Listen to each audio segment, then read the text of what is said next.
الأخلاء يومئذ بعضهم لبعض عدو إلا المتقين. يا عباد لا خوف عليكم اليوم ولا أنتم تحزنون الذين آمنوا بآياتنا وكانوا مسلمين ادخلوا الجنة أنتم وأزواجكم تحبرون يطاف عليهم بصحاف من ذهب وأكواب وفيها ما تشتهي الأنفس وتلذ الأعين وأنتم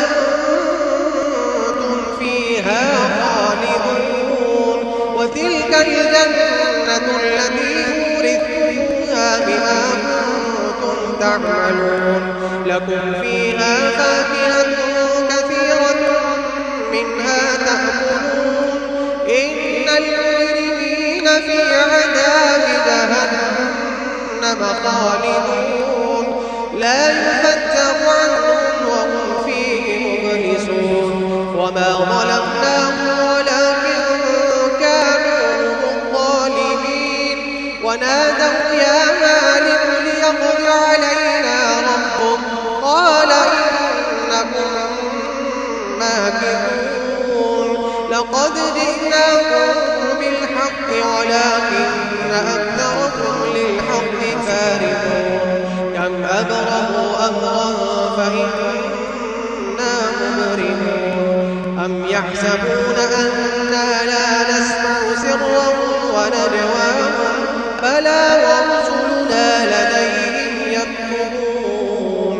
قل إن كان للرحمن ولد فأنا أول العابدين. سبحان رب السماوات والأرض رب العرش عما يصفون. فذرهم يخوضوا ويلعبوا حتى يلاقوا يومهم الذي يوعدون.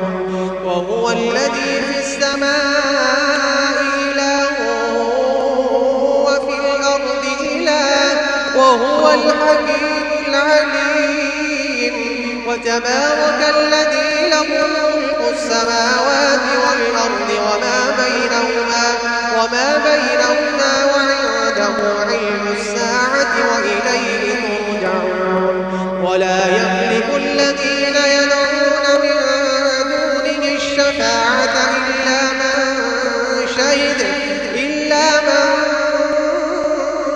شهد بالحق وهم يعلمون. ولئن سألتهم من خلقهم ليقولن الله فأنى يؤفكون. وقيله يا رب إن هؤلاء قوم لا يؤمنون فاصفح عنهم وقل سلام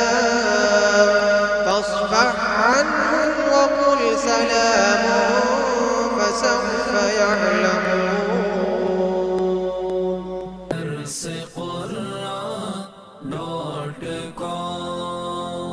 www.darsequran.com